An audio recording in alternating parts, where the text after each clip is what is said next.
Ooh, all right. I think the top mount plateless kind of hits better. So today, let's move this to the side. We're gonna be doing the Alexa from Maker Keyboards. It's, I'd say, not a bad little price point. It's in stock. It gets even better price point if you decide you want B stock. And it also has a 16.5 front height, which is pretty exciting to me because I like low front heights. All right, so you get the little carrying case. Price is $165, I want to say. Let me double check. $165 for B stock, $185 for A stock. I don't know the difference between B stock and A stock. I wouldn't have that information other than it says some cosmetic defects, but I don't know if that's like sometimes with defects only on the sides or bottom surfaces. So you could just luck out and get something that looks A stock with a B stock. A lot of brands do that these days. So here's the board. So you can see it has a little ledge on the inside to kind of help with that front height. And you can see just how low and thin that front height is. 16.5 is pretty comfortable. Again, this is kind of no frills. There's nothing visually too interesting about this board. If you're interested in something that has a little bit more flair to it, then you know that's the board you'd be going for. But this definitely follows that vibe of clean and simple. There's not a whole lot of extra bits going on here. It does have thin side bezels, which is fantastic. A little bit of a chin, same size forehead, so we got some symmetry going on there. I don't know why this bothers me a little bit. It's not like completely straight, but I guess that's on purpose. But it's in the side, it doesn't really matter too much. We have a daughter board. Does this have any multiple options? So the options for this one here is still, I believe, only hot swap. But I mentioned this in my last build. You would be surprised. Is there even solderable things available? Oh, you can buy a solderable PCB extra. But I do believe it comes with a hot swap PCB. That's the stock one. Unfortunately, you have to buy a solderable PCB, but at least they have the option to buy one. This has the newer Kale sockets, which personally I had no problems with the old ones. So if these are even better, then these are even better. You do have the option between Palm and FR4 for plates. That would be really the only options you're getting for purchasing the stock unit. But there is a lot of extra parts, which are extra money. It does look like the plates are completely sold through. And that's really about it. It is using scuff feet too, which is kind of cool. Now you can build this plateless and you can build this with a plate. So I've done plateless hot swap with Maker keyboards in the past. Let's see. It actually shouldn't be that bad if I decided to go. These are pretty tight. Like, dude, these are not budging at all. Like, these aren't going anywhere. So in the event that we do want to do plateless hot swap, which, do you guys want to see plateless hot swap today? I'm kind of down. I am definitely interested. That, or we can use the FR4 plate. So, has like a bit of green. I don't know if you guys can see that. You can see some of the, looks like green leaking through somehow. I'm down for plateless today. And that's really all it comes with, by the way. There's some gaskets, the feet there. We have some screws. We'll put the feet on now, actually. I had a few people mention that they think the anode quality on these boards aren't that great. I've had some client ones come through, and also I've seen some of this. The anode looks fine to me. I don't really see any like big defects or anything like that. So now the cool thing about this is you can go top mount and you can go gasket. So maybe gasket, you'll see a bit more flex here, but again, with top mount, probably not. You probably won't see anything. Flex is a meme for me. My personal take is that I think flex is a little bit overrated. People think they care about flexiness, but they really don't type thing. All right, we're done this. I like these Kale hot swap sockets better. I don't have a good way to show you guys the other sockets. So these sockets don't have that little metal flap on the back over here, which makes them easier to desolder if you need to. The other ones have this like metal flap on the top, which is also like quite sharp for whatever reason. So these sockets are kind of nice. Let's start taking apart this keyboard. So again, these gaskets have no adhesive to them. The idea here is so you can go between top mount and gasket. I was talking to Maker about this, and I actually told him why not have, well, he was actually suggesting it first. I was going to mention this to him. Changing the shape of the plateless to be more of a leaf spring. But I think for the future, they were looking to do more of like a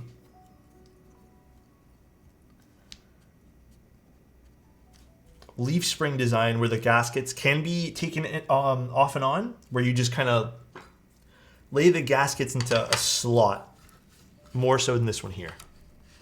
Oh, did the bottom gasket fall out? Or did I miss a bottom gasket? Oh no, I got all the gaskets, guys. We are good with gaskets here. Although, now that I open this up, all the gaskets are flying away. Got everything installed looking nice, and let us get, I guess, some keycaps. We could do Polybius. Polybius might look nice on this today. Bento's like one of my least favorite sets that I own. It's just hard to pair with. It's like a certain colorway that doesn't go well with everything. Okay, so overall nice looking, classy looking 65. There's nothing too special about this. So if your idea was like to find something that you're, you know, absolutely gonna lose your mind over design-wise, that has a lot of features, like standout things, kind of like the Event Horizon, I don't think this is the board for you. If you want something simple, a little bit more classy, the price point on this is not overly crazy, and you still get a few different mounting options. So you can do top mount, gasket, plateless, plate. So you get a few different options here. This might be a cool little board to pick up. On top of that, I think the only standout thing I would say about this, on top of the multiple options of mounting, is you get the 16.5 millimeter front height, which is going to be desirable for a lot of people who care about those things, or maybe it's something that you just absolutely could care less about. So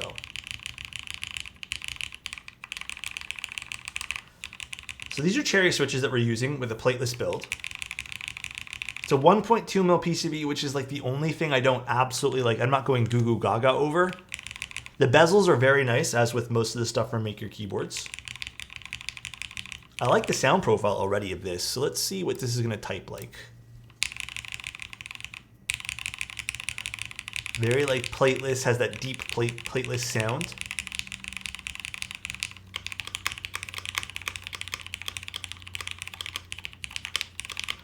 Actually kind of nice.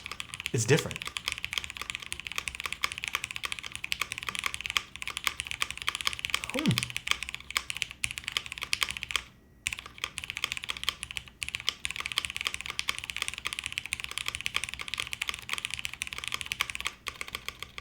This spacebar probably needs a little bit of tuning to it,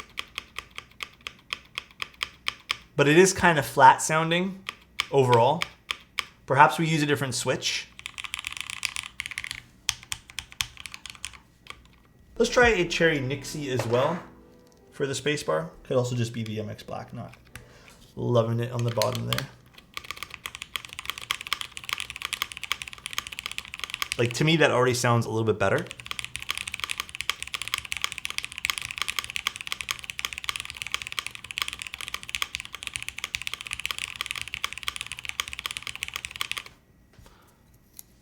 Not bad. And let's try a long pole next. We'll try a diamond switch, because these are actually pretty nice for space bars. I like these. I've been keeping these around too. These diamond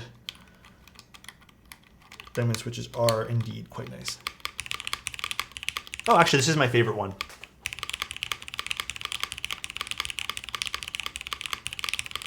Oh yeah, okay, that's a lot better.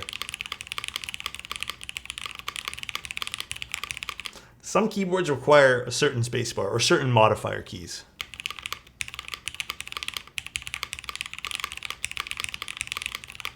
I like this. This is nice.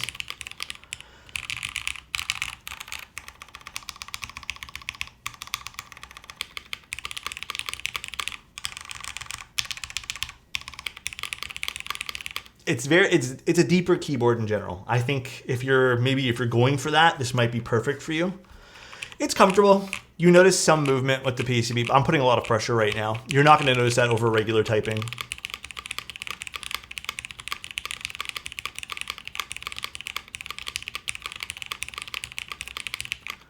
I don't think this is flat. I've definitely dealt with flat sounding keyboards before. I don't think this is flat. It just leans to on the deeper side. Like, it doesn't have the brightness of some other boards. Like, it's not going to be as bright as, say, an Envoy, you know?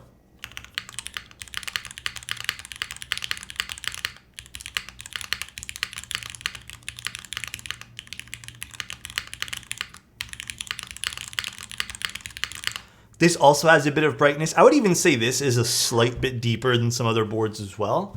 And then you got something like this, which is going to go full on the bottom of deepness for what you can get out of these kind of keyboards with linears.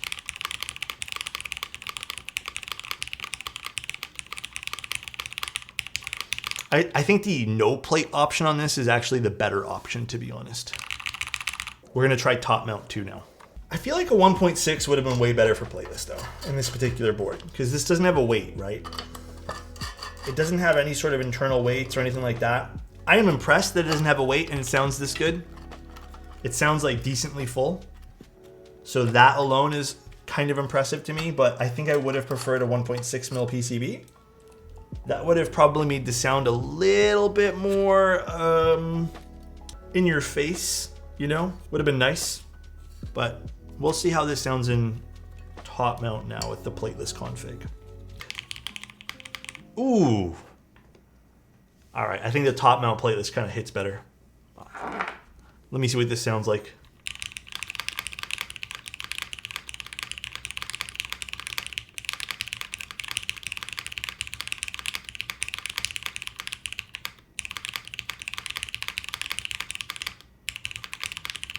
So much better.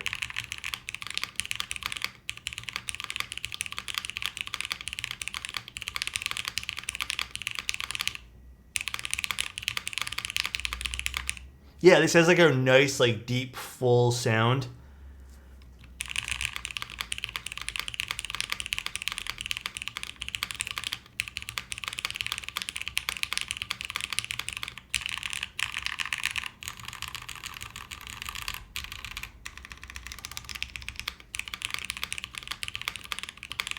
Yeah, I think the gasket mount on this board is a little too on the deeper notes for me.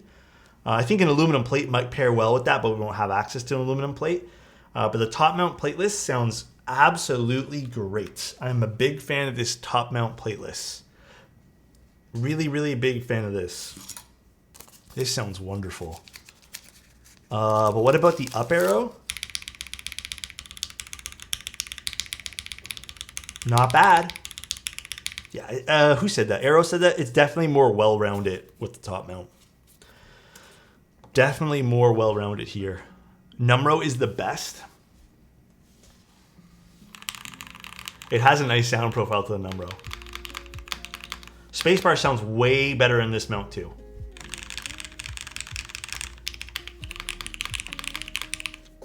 Much better in top mount. Honestly, not a bad little pickup if you want something very basic. Can we try the cherry again? Yeah, for sure. We'll go back to the original.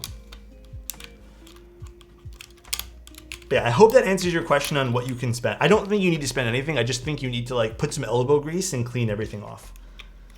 But if you did want to spend a few dollars on yourself, you know what might be a very good investment for the holiday season?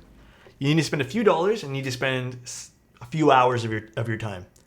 Get some desk routing stuff like, you know, cable straps, stuff like that. Clean up all the desks all the desk cables underneath your setup. Clean it all up. That will make your setup look like $1 million. Clean the top, manage your wires, boom, you're good to go. It looks so good that way. You'll feel so inspired to have like more stuff in your room and just like, I don't know, just like it feels good that way. Ooh.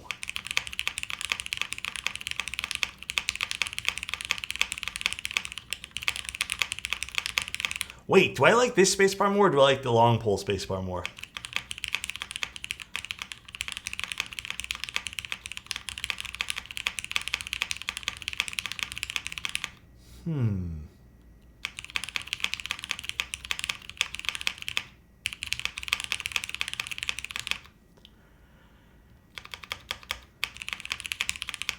I think I like this. This is actually kind of an interesting spacebar sound. But both sounded good. Both the long pole and the cherry switch sounded good for spacebars here. I don't know if the Alexa sounds is my preference, I should say, with the gaskets. The top mount is fantastic on this. This is great.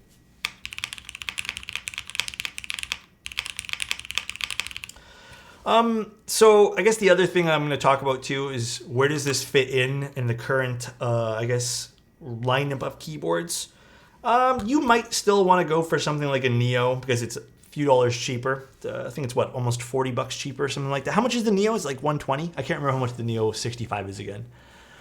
You may want to go for something a little bit cheaper. It's a bit of a different aesthetic. I know you get a little bit more in the box, but if your goal is to have that low front height, thin bezels, super simplistic keyboard, kind of stealthy, perhaps you pay a little bit more and pick up this guy here. I think the Neo also had the same thing with it, where it was like, I didn't quite love both mounting styles. I think this is a little better in that regard though. I didn't mind the gaskets, but I much prefer the top mount in this case. The mods aren't wobbling or wibble wobbling at all. They're not moving around. They're good. There's no movement in any keys here. This is 185, or you can get the B stock units for 165. So again, if your priority here is to have classier looking keyboard, thin side bezels, low front height, perhaps the Alexa is the unit that you go for. Because again, it's not like terribly priced. It's in stock as well, which is great. But if your goal is to have something, you know, more in the box experiment, if you like the look of the Neo, perhaps the Neo is the biggest contender for this. I haven't looked in what comes with the new QK65, but if we're comparing it to the old QK65, I would consider this the better keyboard still. So seriously good value. 2 mounts, always so consistent, especially on the modifiers. The modifiers did sound pretty decent with both mounts. The spacebar sounded better with the long pole on the Gasket one, so this was interesting. All right, see you guys later. Thanks for coming by today and swinging by to say hi. See you guys. Bye-bye. Actually, kind of nice. It's different.